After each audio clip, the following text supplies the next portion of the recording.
Aswad Damodaran has said, more value is destroyed by acquisitions than any other single action taken by companies. Hello and welcome back to Exploring Finance with Prashant. I am thrilled to have you here as we continue our exciting journey in the world of financial shenanigans. In the previous episode, we have discussed four methods that struggling companies might employ to convince investors that they are not only doing well but are in excellent shape. In this and the few coming episodes, we are going to discuss about acquisition and its manipulations. In the world of business, mature companies find the challenge of finding new avenues for growth. Typically, they have two options. First is developing new products, services, or customer segments from scratch, or second, making acquisitions that we generally called as M&A, mergers and acquisitions. Both strategies can lead to success as seen in the smartphone market. Apple created the iPhone internally while Google acquired Android and became a major player. The advantage of M&A often lies in the speed as it allows companies to enter new markets more swiftly. However, the key difference between the organic growth and acquisition is their failure rates. Creating the and marketing a new product from scratch or carries a high risk of failure similar to oil drillers searching for oil reserves. They don't want to risk everything on a single drilling expedition but aim for success over the long term. On the other hand, acquisitions may seem less risky, assuming the company acquired has a proven track record. Nevertheless, the company's long-term success rate of acquisition is surprisingly low, as exemplified by the AOL Time Warner merger, which resulted in a massive $99 billion loss. Acquisitions failure often occur due to three prominent reasons discussed in the book. First one is the overconfidence in synergies. M&A deals are often presented with an optimistic promises of cost savings and cross-selling opportunities. One of the examples which can be seen is of the Tata Group acquired the UK-based Chorus Group in 2007, aiming to create a global steel giant. The acquisition was driven by expectations of synergies, but the global financial crisis in 2008 and subsequent economic challenges affected the steel industry. Tata Steel faced difficulties, including high debt levels, and had to restructure its European operations. The acquisitions faced criticism for overestimating the synergies. Second, reckless transaction driver by fear or greed. Emotions like fear and greed can drive many M&A deals, like Kingfisher Airlines acquired Air Deccan in 2007 to expand its reach and compete more aggressively in the Indian aviation market. The acquisition was motivated by the desire to establish dominance quickly. However, the ambitious expansion led to financial troubles for Kingfisher, including mounting debts, employee strikes, and operational challenges. Third, deals motivated by accounting and reporting advantages rather than sound business logic.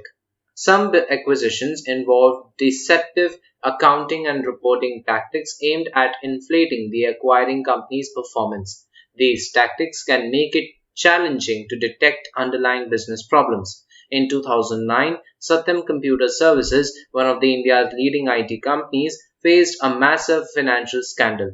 The company's founder and chairman Ramalinga Raju confessed to inflating the company's revenue, cash balances, and profits over several years. This deception was driven by a desire to project a stronger financial position to investors and stakeholders.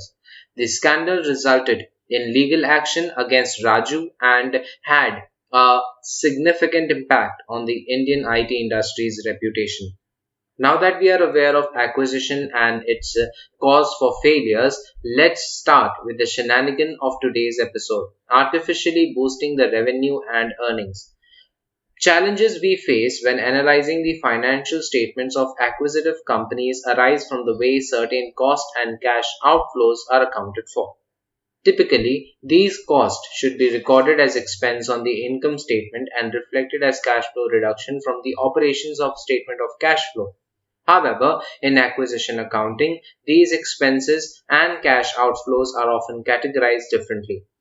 The first distortion occurs when the operating costs are shifted to the balance sheet as goodwill or intangibles rather than being expensed on the income statement. Similarly, the second distortion involves classifying the cash outflows that would typically be considered reductions in the cash flow from operations as investing outflow from the statement of cash flows. It's also important to note that these distortions are not necessarily a result of the management's intent to mislead the investors. Instead, they are inherent in the accounting conventions that are used for acquisitions. In the context of the acquisition accounting, there are two notable distortions that can affect the financial statements: shifting the operating cost to the balance sheet and shifting the operating cash outflow to the investing section of the cash flow. Let's take the example of both. First, shifting operating cost to the balance sheet. We have already discussed both in detail above, but I want to give examples so that we can understand it properly. Consider two hypothetical companies in the drug industry, that is the company A and company O. And company O focuses on organic growth and incurs substantial R&D expenses, recognizing them as an expense in the income statement. Company A, on the other hand, grow through acquisitions and has relatively low R&D expenses.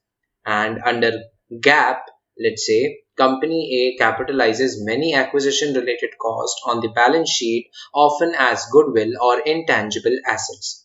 Now, this results in Company A reporting higher profits than Company O, even though Company A may have incurred more significant costs to acquire new drugs or companies over time.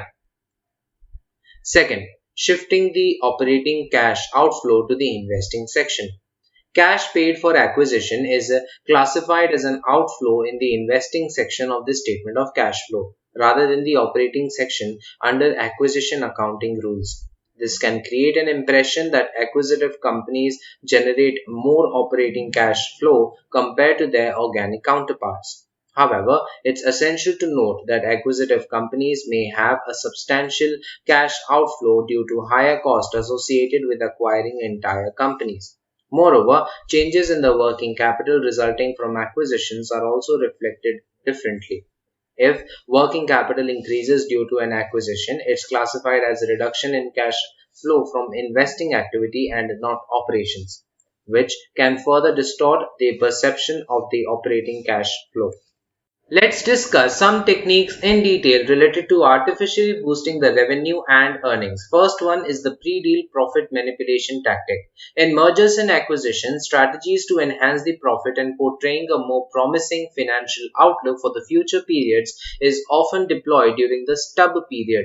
What is stub period? It is the period just before the M&A deal is finalized.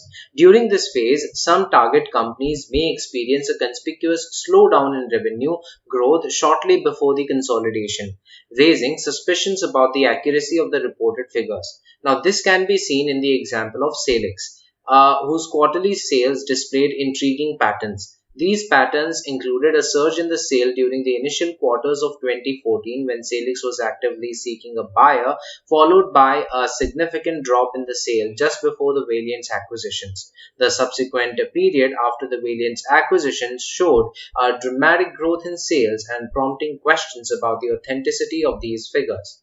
Another tactic involves identifying the unusual sources of revenue generated just before the merger. These agreements, lacking an arm's length element, may contribute to inflating reported revenue. For instance, Krispy Kreme boosted its revenue by selling the donut making equipment to one of its franchises before reacquiring it, even though the transaction had no real economic impact.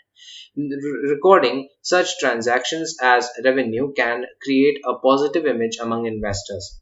Furthermore, some target companies may opt to take a substantial write-off during the stub period with the intent of depressing the earnings. This entails writing off assets, resulting in expenses that would otherwise be charged to the merged entity. By doing so, companies aim to make the financials of the stub period appear weaker, setting the stage for stronger financials after the merger is complete. These tactics serve to shape a more favorable perception of the merged company's financial prospects, potentially misleading investors and inflating the perceived value of the merged entity. is hiding losses at deal closing. Remember, we discussed about Olympus in one of the previous episodes about how it pumped billions into the money losing investments to accelerate the sluggish growth. The company chose to keep the assets at full cost on the balance sheet against the wishes of its auditors. As the amounts grew to an uncomfortably large amount, it knew that it had to find another trick to make the balance in the investments appear amount disappear. Now, it concealed losses by employing a Tobashi scheme, diverting $2 billion to mask the previous poor investments. Suspicions highly raised when fees to a middleman amounting to $674 million on the overvalued acquisition were used as a cover. CEO Michael Woodford initially attempted to resign due to the concerns over these questionable deals, but was instead promoted. In his elevated role, Woodford unearthed accounting irregularities, which eventually led to his termination and the exposure of fraudulent activities within the company. In the world of business deals, there are often strategies employed to make future revenues look better than they actually are. Take, for instance, the scenario where a buyer agrees to pay more upfront to the seller, but with the condition that the seller will pay a portion back in the future. This arrangement artificially inflates the buyer's revenue, creating a misleading financial picture. Sometimes businesses get even more creative. They might bundle the unrelated agreements into the acquisition deal to artificially boost their revenue. And this can involve promises of the future payments or services that don't truly reflect the economic reality but make the book look healthier than they actually should. Another tactic involves turning a one time sale into a recurring source of income. Imagine a company sells part of its assets but simultaneously agrees to buy back products from what they just sold. This can lead to accounting complexities and make it appear as if there's more revenue than there actually is. Furthermore, there are instances where companies alter their accounting practices after an acquisition.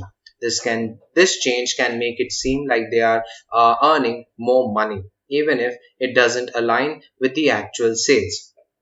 Regulatory bodies like SEC closely scrutinize these changes as they can raise red flags about the financial transparency. These maneuvers can distort a company's financial health, potentially misguiding the investors and regulators, and highlighting the importance of vigilant oversight in the world of finance. Let's go to the last technique, manipulating the profits by manipulating the reserves just before or after the deal. Management often has opportunities to manipulate income artificially, either right before or just after the deal is sealed. One common tactic is the use of reserves. For example, a company might set aside fund for expected layoff or potential legal expenses. Later on, if they find that these expenses are lower than anticipated, they can release a portion of these reserves back into the income, giving the appearance of higher profits. Similarly, during an acquisition, a buyer might establish a substantial reserve for contingent consideration, money that might be needed to be paid to the company's owners if certain performance targets are met. If the acquired business falls short of the expectations, the buyer can adjust the contingency reserve downwards. This adjustment counterintuitively increases the reported earnings. A real world example of this strategy is seen with Li and Fung, a major apparel manufacturer. During a 6 month period in 2012, Li and Fung significantly boosted its operating income by reducing a contingent consideration liability related to its acquisition. This move resulted in a substantial gain equivalent to over half of its operating profit for that period. Such maneuvers can raise questions about the performance of acquired businesses and highlight the need for vigilant oversight. That's all for this episode. Here are the key takeaway from this episode. First, acquisition accounting complexity. The script highlights whatever I have spoken, the intricacies of acquisition accounting and how it can distort the financial statements. It emphasizes that certain costs and cash outflows are often accounted for differently in acquisitions. leading to a potential misrepresentation of companies' financial health. Deceptive practices. The companies may delve into various deceptive practices used by companies before and after the M&A. It shed light on tactics such as shifting operating costs, creating dubious revenue streams, manipulating reserves to artificially boost the reported earnings. Third, real world examples. We have discussed some real world examples that illustrates how such maneuvers can mislead investors like us and the regulators like SEBI, SEC, or sometime even the government. It underscores the importance of vigilant oversight and scrutiny in the world of finance to ensure transparency and accurate financial reporting. Thank you for listening to this episode. In the next episode, we will delve more deeper into this acquisition world and unravel more accounting tactics. Until then, keep questioning, keep learning, and keep exploring the captivating world of finance. Thank you. Have a nice day.